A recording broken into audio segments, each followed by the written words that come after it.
Joyner Lucas. What's up? Thanks for coming through to the Power Studios, bro. I appreciate you having me. Really appreciate you coming through. Now, you were here in January for Powerhouse, and I got a chance to kind of see, what you bring to the stage. Electric. Do you remember the first time you touched down here in Phoenix in your career? Like, not on some personal shit, but like, when you did a show here. To be honest with you, it's blurry. Yeah. I'm on like tour number 5. Yeah. And like, only time I really came here was for like tour. So it is a little bit blurry. So I really don't remember. I'm sorry. Yeah. You come here and it's 110 degrees or something similar. It's crazy. I had literally this was a sweatsuit. I woke up and I cut this bitch into like a whole look. I even took off the hood completely and then put the hood back on because it was swag. I said, hold up, this shit's a little bit. This shit kind of. I said, let me put the hood back on. And I was like, oh, this shit kind of hard. Pause. So I was like, all right. You're like designing your own clothes now. Straight this look. I even put holes. This shit didn't have no holes in it. I just took the scissors and just started being on some like artsy shit type shit. But to design the whole outfit specifically for Arizona. Yeah, now we waiting on the clothing shit. line now. Yeah, that's it. You made it happen. Type shit, yup. You bring a lot of energy to the stage, man, like I was mentioning. And I feel like when you were here before, you saw the day one fans, but you also, saw people that were kind of seeing what you were about for the first time. How do you prepare to hit the stage? Are you like chilling before showtime, or do you like have like a pre-show ritual and help you get ready? Nah, we usually just go try to find the best restaurants before the show, and we'll eat, and then I just take a nap, and then I get up, and then I just take a shower, and then I just go straight to the stage. How are you finding these restaurants? Is it through social media, Google, like people are telling you? We just Google shit, or there be some people that we might know out here that tell us. But once I latch on to like a really good restaurant, then I just try to find that same restaurant in a different state type shit. Yeah. What's your go-to? Like, I mean, because you obviously can type in best restaurants in Phoenix, but you have a specific, type in what you're looking for. What is that for you? I like like restaurants that's like buffet style. Okay. Right, like shit that I could just go in and just eat and then be out. Like I don't have to wait for the food. So like Fogo de Chao, like that's my shit. You know what I'm saying? And I know what to expect from Fogo de Chao. You know what I mean? I just got hip to the Sugar Factory. Yeah. Sugar Factory go crazy. That shit go crazy. So I'm like, this is like we about to be on. After this, we about to go to Sugar Factory. It'll be like the 4th time, and we go to Sugar Factory. The 4th time in like 5 states. Type shit. Crazy. But I mean, yeah, apart from that, we just be trying other little local shit from around the way. Yeah. I love seafood, so I be trying to try different like seafood boils and shit. Oh, there's a good seafood spot literally down the street. We were just there yesterday. On Crazy Cajun. Yeah. It's called Crazy Cajun. Crazy Cajun seafood it's in really Hibachi. good. Yeah, Marty, order some crazy Cajun to my bus. Highly recommend. That's it. Man, you've kind of gone the non-traditional way. Many people I've heard refer to you as anti-industry, but you have a great team behind you who've really pushed this Jelly Roll record that is all over the country right now. We dropped on it, right away, and I feel like it's. I don't want to say it's different because it's in that storytelling bag, but you have a hook on this song, and you go back to knowing Jelly Roll. Did you know you wanted to collab with them for this project, or how did that come together? It was honestly a lot of records that I create are like in the spur of the moment. It's like I let the beat drive me to what I'm going to talk about or what I'm going to do. And sometimes you'll get the swag records, you know what I mean? You'll get the storytelling records, and then you'll get the lyrical records, you know what I mean? But it's the beat that really, let me know what I'm going to do on it. And once I have a storytelling idea, if an artist makes sense to be on it, usually the storytelling records are just me, right? I don't really put people on it, but if there is a hook or something on there that needs to be done, depending on the subject matter, it just made sense with Jelly Roll because he advocates, for the whole opioid crisis and the fentanyl abuse and all that shit. He literally speaks on panels and goes to the fucking courthouse and talks to the Senate and like, so I'm like, yo, what better person than him? And he's super dope, you know what I mean? So, and he's a fan of mine, so it just made sense, Speaking of industry, what does radio mean to you right now? Because you built a whole fan base and career without it. So what is the importance to radio right now for you? So I built the whole fan base without it, due to me trying to reach it for so long and Wow. feeling like it was unobtainable. Wow. Right? So feeling like, damn, how do I get on the radio? What I gotta do? Yeah. How do I gotta get on TV? How do I, how do I reach all these accolades? How do I do all these things? And, me trying so hard to get there, but never could actually get it. And then eventually I just got frustrated and said, fuck it, I'm just gonna do things my way. And then that's where you get records that don't have any hooks to it. Yeah. Songs Yeah. that are like 7 minutes long that have stuff, just literally breaking all of the rules to what, the standard is in the industry and saying, I'm gonna do it my way. And when that way actually breaks through and it works, and then like, when you do break the rules and then people see that, like, oh shit, I'm Not Racist is a record that, became platinum in like Yeah. 6 months. And there was no chorus on there. There was no, this is the record that really broke me through. Pause. And then, I have other records as well that ISIS doesn't really have a chorus. You Yeah. know what I'm saying? That record's like 2 times platinum now. So by just me breaking the rules and doing what I want to do is like, okay, like this is what works for me. The storytelling records on social media go crazy every time. And that's like my point of discovery. I use that as my point of discovery. So when I drop an album, 9 times out of 10, you're going to get a storytelling record about some shit that people are afraid to talk about, that I feel like I'm the only one that can really get away with talking about the shit that I talk about. You know what I mean? Because I figured out how to do it in a way where I'm walking a fine line. You know what I mean? And apart from that, then you got the records that have choruses on it that can go to radio. You know what I'm saying? And once you start moving and, you create a presence online and, you become successful off the other shit, then people are ready to embrace the other side of you. And that just really happened organically. You know what I mean? Jelly Roll's already killing shit on the radio, so aligning with him, best for me, the subject matter is a deep subject that everybody can relate, or a lot of people can relate to. And on its own, the record is just climbing and climbing and climbing. And now we're about to be in 20. Right, so that's a big deal. I Sure. want to touch on the social media stuff because there's breakout artists through social media. I'm such a TikTok person, and every time I see your name pop up on TikTok, people are talking about how you're such a storyteller in your music videos. People say that they're like movies. So is it important to you to be a rapper, like a lyricist, or more of a storyteller, or is it a mix of both? I feel like that what I'm trying to do is leave something behind. So when I die, right, I think it ain't gonna be until I pass away that people are really gonna appreciate the shit Your that I music. left behind. Wow. When it comes to the storytelling records, I mean, I'm digging into the, substance abuse. I'm digging into texting and driving shit. I'm digging into racism. I'm digging into suicide. I've touched on a lot of different, subject matters that have changed and saved people's lives. You know what I'm saying? And those people they come to the show and they get by me and Grace, they cry in my arms, and like it's a really heavy presence at the shows, and like there's people that they're like seminars almost, you know what I'm saying? And I feel like the way that we appreciate Nipsey, like when Nipsey died, it wasn't, the people start backtracking and say, oh shit, he was really, they go watch the interviews and say, yo, he was really dropping some shit.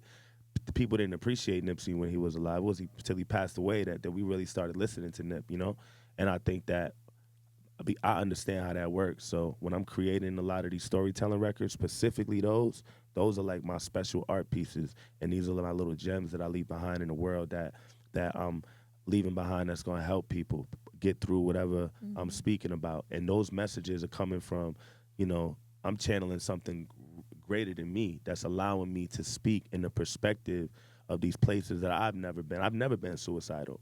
You know what I'm saying? I've never been racist. I've never, I've never been addicted to drugs. I've always been like anti, so, but if you listen to the record, you would think like, damn, this nigga he might have did some drugs because he can speak for me. Yeah. You know what I'm saying? Or yo, he might have been suicidal because he literally in my head, he knows what I'm thinking. But it's not me. It's greater than me. It's God. It's a different channel that's allowing me to speak, to say these messages and to help people. And that's with the storytelling thing alone. I value that. Now, Broski, that's different. That's personal record. That's something I had to get off pause for me.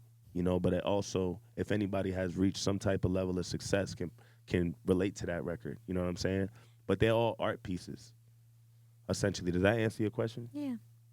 What was your question again? What was your question again? Is it important for people to know you as a lyricist and a rapper or a storyteller? So I guess both. I think that. I'm sorry. I'm No, venting this it's shit. good to hear you because Yeah. I've seen your interviews in the past where you've talked about like higher power and you Yeah. feel like these messages are coming through. Yeah, yeah. So it's nice to see it in person that you still. It's not just something that you say in your interviews. It's you know. No, for sure. But I think both. Yeah. You know, as I can get in both bags. You know. Yeah. And I think that, you know, for me, I just I really don't really think too much about how people perceive or appreciate me. Yeah. I feel like that's more of like your spirituality. You have a spiritual journey going on. Do you think your Like, I don't sobriety really has to be do with think it? about, what do you mean sobriety? Because you had talked about in an interview that you were like sober. Is Yeah, that yeah. something? Yeah. Yeah, always. But I mean, like, I don't really think about what other people think about me. Yeah. You know what I mean? I love that. Like, I don't think about like, oh, does this, you know, what are people gonna think Say or or think. say Yeah. or think about Joyner? I don't care about that shit. Like, that's why I openly be like, yeah, I don't care about being the greatest rapper alive. I don't care. I'm not. You're never gonna catch me say, oh, I'm the best. I'm the greatest. Like, I don't care to be the greatest or the best. I acknowledge those that are greater than me, in my opinion, right? And that's up for y'all to decide whether you think Kendrick is better than me. I think he is. You know, I think Pac is a better storyteller than me. I think Eminem is a better. I don't have a problem saying that. But in the culture that we live in, is weak for another man to say another man is better than him in a certain aspect. I disagree. I strongly believe in that, right? And it's like, I'm not self-proclaim anything. I never want to be self-proclaim anything. I'd rather the people, you know, if the people decide that, then I respect it. My personal opinion is I don't care. And if the people decide that I'm not the best, then that's fine. Like, I'm not on that shit. You know what I'm saying? I don't care about that. I'm not doing music for that. You know, I do it for me. You know what I'm saying? Therapy or whatever, help other people get through shit. You know what I mean? That's what it's about. Does that answer? Yeah, it does. We're going back. Yeah, Or it did I does. go off the rails again? No, it's good. It's We great. good? All right. I bet. Yeah. Man, you've been such a big inspiration to a lot of people that, you know, want to go the independent route. And, you know, Thule has obviously been such a big, important part. Tully to your career. Talk about that and how other people can take advantage of that. Yeah, so Tully is a platform that, you know, artists can, it's one central location pre-production tool that artists can utilize to their advantage in the sense of, you know, how many people have a tool that, you know, work in the office. You got Microsoft this, Microsoft that, you know. If you're an engineer, you got Pro Tools. If you're a director, you got Final Cut. If you're a producer, you got Fruity Loops. If you're an artist, you got nothing, right? That's why I created Telly. It's a central location where you can store all your lyrics in there. You can write, you can record in a single screen, you can share. There's a management portal. Your management can have access to all your files. You can invite your engineer in there. You can literally put who you want to have access, who you don't want to access. You can have your lawyer in there who's doing the paperwork. There's split sheets in there. There's all type of. So really, what it is, it's a way to cut out the middleman. You know, it's a way to cut out. You don't need certain things because you have Telly. You know what I'm saying? And I wanted to create something for artists. You know, then I also put opportunities on there, you know, for artists to take advantage. I'll buy a feature from another artist and say, look, you know, put that on the platform, give other artists a chance to hop on those records, distribute it, you know, make some money off of it. There's certain things I'll do. We'll give away shit for other artists and stuff. So if I had Telly when I was coming up, and if I could have took advantage of Telly, then I would have been straight. You know what I'm saying? So I just wanted to give back, and that's really what Telly is. Super dope. So we're in a world now where I feel like everybody has mixed opinions about rappers that have been doing it for a long time. Eminem dropped a record, and I know you guys have always, you know, had great camaraderie. What do you feel, you know, at some point that's going to be you where you've given us decades of just great music, right? And the entire world's going to say, wow, you know, he's still got it, or it's time to hang it up, you know, and you already say you don't really care what anybody has to say about you, but do you ever feel that there's a time for an artist to walk away, or maybe for you, when do you feel you've accomplished enough? You talked about before, like, you know, like I could quit rap. You've been doing it for a long time. When do you feel like, listen, I've given this my all? Do you think that that's going to come to a point in your career where you're going to get like that? I'm in a place where, you know, my mind is just you know, 1 minute I want to do this, next minute I want to do that, right? And it's like, I really don't know where I'm gonna be in 5 years from now, you know. And it's like, I think for those artists, Eminem, Jay-Z, when you're an actual artist, it's just in your blood. Yeah. You can't stop even if you want to, right? When you hear a beat or you get the jitters and you want to freestyle and rap, and then you want to, if you have a studio in your house and you want to get some shit off your chest and you want to vent, this is our therapy, So I think for me, I don't know when or if I'm ever going to actually just hang it up completely, or if I'm going to do it and just do it for myself after a while and not put it out. I don't know where I'm going to be, what the state of hip-hop is going to be, what the music is going to sound like in the next 5-10 years. I don't know. But I do feel like for artists like Marshall, I think that, he has done a great job at,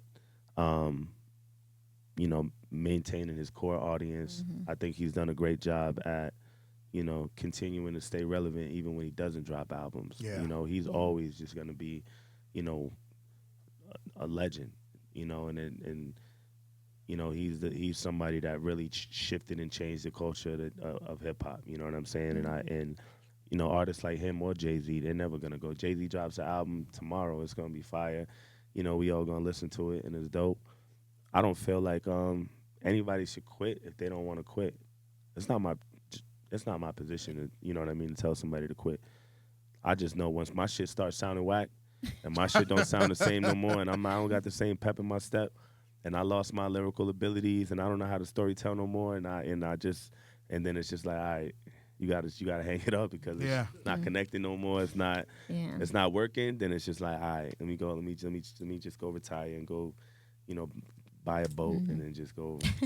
That's it. Go fishing and just blow the money. Speaking of music, how do you think your music has changed from your first album, Listen to Me in 2011, to Not Now I'm Busy in 2024, or from your studio album in ADHD? How has my music changed since then? Yeah.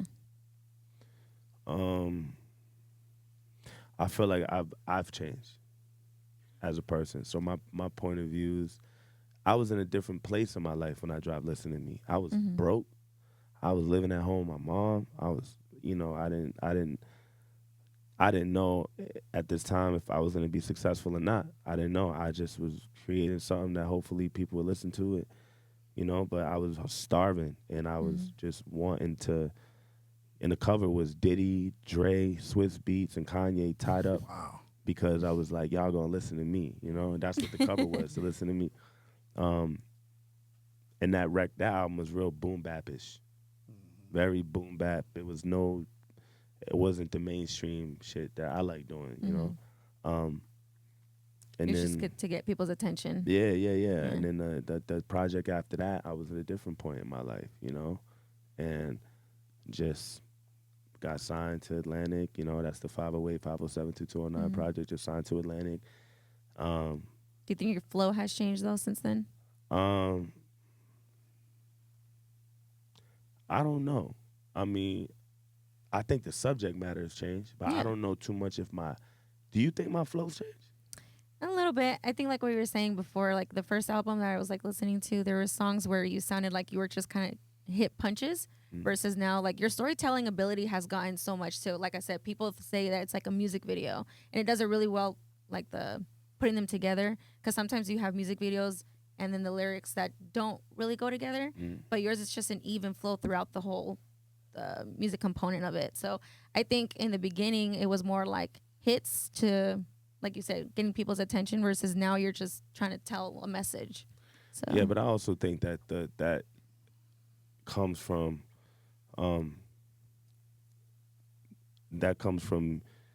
me in the industry. And no, I mean, just as a person, just me. Like, even if we go back to when I was in school, and I had a learning disability. Yeah. And it was like, I'm trying to understand this math equation, or I'm trying to understand this problem, or I'm trying to understand this. And the way that it's being explained to me, I don't understand it. No, I get it. So I need like one-on-one help of trying to like, can you simplify this so that I can understand it? Yeah. Right? And then when I see music videos of other rappers and other artists and other people, and it's like, wow, that message is fire, but it didn't cut through all the way because I halfway understood it and I didn't halfway understand what you was talking about. Yeah. Right?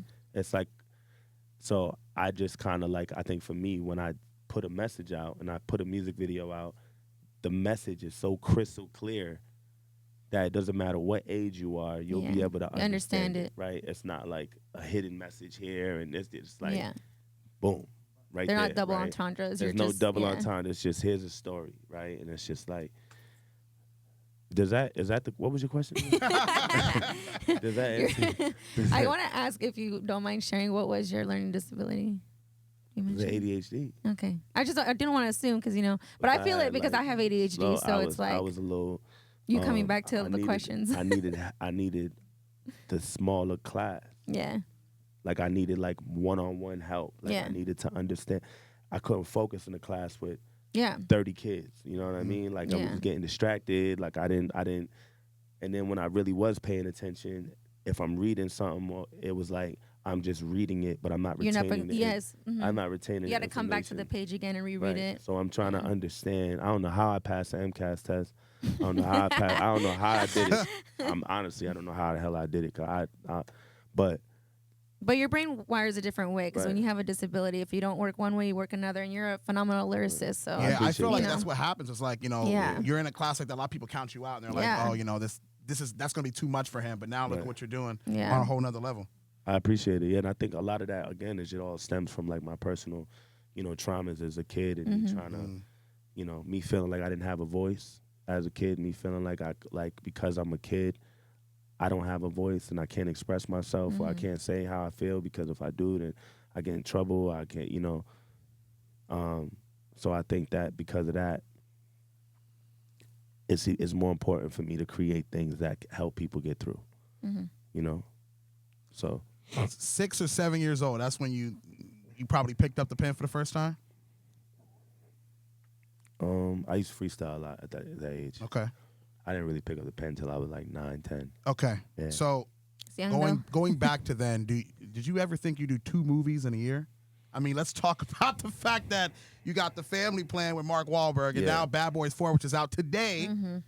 I mean, the acting realm, is that something that, did you ever want to be in movies? Did you ever see yourself on the movie screen, or were you kind of always focused on music? I did. I always wanted to be in movies, but again, it's like, how do I get there? How do I get in a movie with Will Smith? Yeah. I know I'm going to make a record talking about my love for him. Yep. And then he's going to see it. And then we're going to become friends. And then he's going to put me in Bad Boys. And you manifested that, for real, with that record. Actually crazy. Right. But again, this is somebody that, I watched The Fresh Prince faithfully going to sleep every night.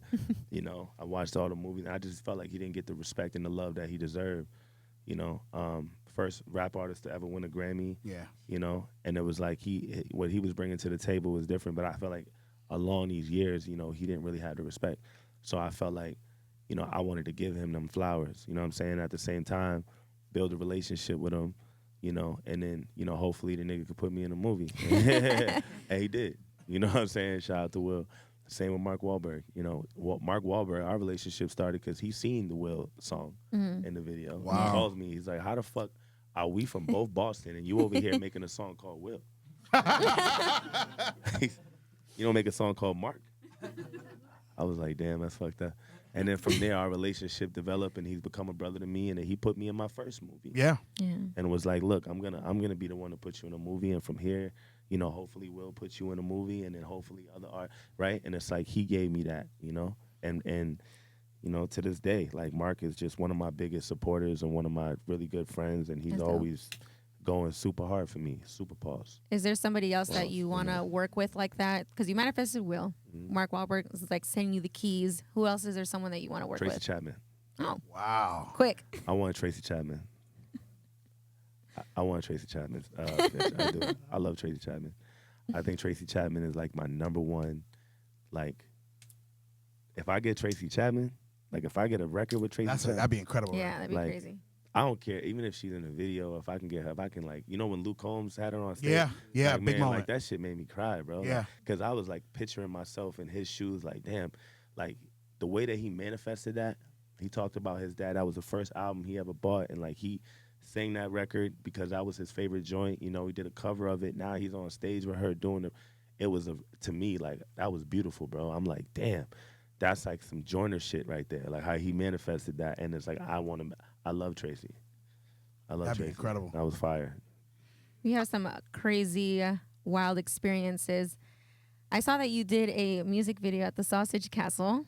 Pause. Super random. I What knew was that I knew the pause was experience? coming for Yeah. that. What Pause was was so- coming. Yo, nigga, Yeah, what was that crazy. experience like? If you guys don't know, Sausage Castle is its own monster, has some crazy How you things know what happening. what the Sausage Castle is? I know. You know, I have to do my research. You know, a little research here and there. But I want to know your experience because those nights are wild. I don't know about the nights. I haven't slept there. I Okay, don't you know gotta what's get out. I know what goes on at this Sausage Castle. Pause.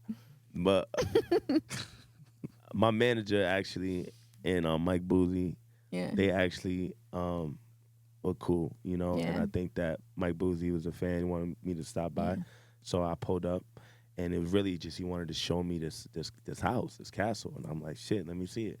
And I wasn't expecting it to be what it was. It was like it's like the Playboy Mansion, R-rated meets Disneyland. like Neverland, meets like R-rated, X-rated, like it's like I don't even know how to explain it, but you had fun. I'm like, yo, we just pulled the camera outside there. We just gotta shoot. So we just started shooting a music video, just hop out and shoot guerrilla style vibe, and it was cool. It was cool. Shout out to Mike Boozy for letting me use his house to do that. Yeah, All right, so I gotta end with this. You're a foodie, so I love food, bro. top 5 food cities in America. And I know you don't remember every city you go to when you tour, you know, but you obviously have had some great spots. Marty, help me, cause you know I got a bad memory. I see. Yeah, no, like besides the tour, just in general, like when we go travel, when we do shit, like what's some of the places I like? I don't remember everything, but what are like some of the states?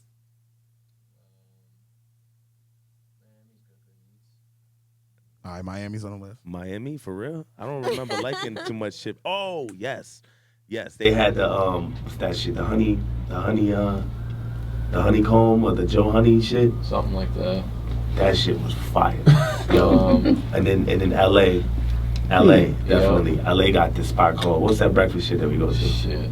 Is it Toast? Jay Alexaa from LA, Toast. so you might be Toast. Toast, Yo, yeah. Toast in LA go crazy. Yeah. Shout out to Toast. That's my shit. And then my nigga Jason Lee brought me to some spot where they had like fried whole crabs and shit. Like they do like blue crabs, but they fry soft shell. They fry the whole shit. They give you some. Oh my god, that shit was crazy. Shout out to my bro Jason Lee. Who else? Where else? When you touch back home, what's the go-to spot? Like if I'm visiting your city, I'm going to Boston. Where we going? I don't know if there's a go-to spot though, boss, but there's this one spot called. It's a seafood spot. It's called Salty Girl. It's called Salty Girl. Salty Girl go crazy. They got this lobster. They got fried lobster and waffles. Wow. With this sweet corn butter and shit. You put on the top. That sounds like a 2-hour wait. Sounds good. Wow, buddy, you gotta get like this. I'll be There's honest. some good Bro, spots here. but I like exotic shit. There's another spot. What's the other spot that I like that be having like some crazy exotic shit? No, I just named that the sugar place. But what else is there? That go crazy. Marty, you know, nigga. He's all mashing together. I love like oxtails and shit. What you say? We used to hit up the Max Brenner's, but I think. Oh yeah, Max Brandis is out of here. Sugar Factory now. you eat like that though before going on stage? Like something heavy What? like that? Hell yeah. What? All the way to go. Oh, I'd be great. nervous the whole damn nigga. time I'm on stage. Hell nah, bro. That's my shit, bro. You food? Nah. You put you in a good mood though. Hell yeah. That shit I got a problem. I always say I got a 700-pound nigga living inside of me, bro. Joyner Lucas. Yeah. I cannot wait to see the show tonight, man. Welcome back to Phoenix. Thank you always for coming through the You power. guys coming to the show? You pulling up? Oh yeah. Go to the show. Oh yeah. Yeah. We gonna get something to eat too. All right, so What? cheeseburger over here. Cheeseburger's like the food expert. Yeah. Oh, so you know where the food is at? I know where the food is at. Just depends what you're looking for. You know what I mean? Alright. Yeah, I man. need all of that.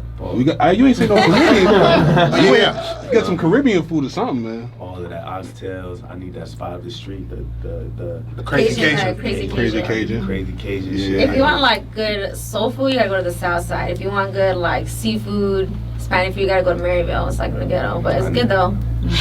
I need all of that. I'm a nigga that when I go to a restaurant, I order the whole menu. Word. Just to try Bring everything. me 2 tables. Yeah. Every Where you're time. going tonight for your concert's Yeah. Marquee, right? That's in Yeah. Tempe, so that's like Asian district. So Where I need 2 tables, I need a little, I'm gonna try everything. Yeah. Take one bite of everything. What about the Big Mac and cheese? Fire? Big Mac and cheese? Yeah. Oh, man, Big Mac is where I'm at, man. Bring the Big Mac. Big Mac. I need the Big Mac. All right, man. If you want a burger spot, man, there's a couple out here. But I'm picky with the Big Mac because some people think the Big Mac is where it's at. It's not. Nah, yeah, you can't do that. I'm like big on the Big Mac. Okay, I like the Mac. You ever do a McDouble with Mac sauce on it? oh my god. I'm big double with Mac. Yo, you went to McDonald's, my nigga. I'm just saying, hey, I keep it regular because you know everybody got that kind I ain't gonna of hold Joyner you. Lucas budget. I ain't gonna hold you. No. I ain't gonna hold you. You might have just put me on to some shit. Bro, I'm telling you, no, but what you gotta do? Double with Big Mac sauce sound crazy. Yo, get a McDouble with Mac sauce, but you gotta get the ketchup off. You gotta Take the ketchup off. Completely. Yeah, because the ketchup is gonna change the chemistry of the Big Mac sauce. The You feel me? chemistry of the Big Mac sauce Yeah. is I can crazy. see what you're saying. Yeah, though. it's gonna hit the taste buds different. You know what I'm Get that. saying? You dropping gems. Yeah. Now, if you like onions and pickles, you can keep I don't it do cool. the onions because they don't really cook the shit. They don't Yeah, they caramelize it, don't. and I'm I not don't feeling like the raw onions. Yeah. Speaking of that, the McDouble, Yeah. like no, the quarter pounder, Yeah. yo, the quarter pounder with cheese and add bacon. Now, what you gotta do is you gotta order. No, you gotta go Look. to the getting a Yeah, Flying Dutchman shit from go- In-N-Out. If Yeah. you're gonna talk about caramelized I never had onions, In-N-Out, Paul. fine. In-N-Out There's should one do- right get a here. double. Get the Flying Mid. Dutchman with lettuce Mid. on outside. Mid. With the In my what? opinion. The fries So are it's a terrible. Flying Dutchman. It's caramelized Terrible. onions on 2 patties of cardboard. cheese smothered. Yep. And then you get lettuce and you wrap it. No bread. Fire. Hold up, you Don't wrap get the it in fries. the lettuce? You wrap it in the lettuce. So Yeah. fire. You sound like you looking like this is what you do too. Yeah, that I was mean, why. I eat the bread, but I look at So it. the lettuce thing is called protein I stuff. look at her, she's like, They give you like fresh In-N-Out's so lettuce. good. In-N-Out's for real? Fire. I never had In-N-Out. So if you go to In-N-Out, you gotta call it. That's You gotta overrated. hey, I want it protein style. That's what you call it. Protein style. They gonna know. They gonna know. That's the lettuce. That's the lettuce. Is the What other butter. spots cracking out here? Brunch house. If you want wing, hey, if you want wings, It's gonna be a 20-minute food Yeah, conversation right My fault. You don't want to start talking about food. Well, anyways, thank you so much for coming. Joyner and Lucas, letting thank us- you, sir. Bye. Crash Plus Success Not Now, busy out right now. Power 98.3. Oh, that's my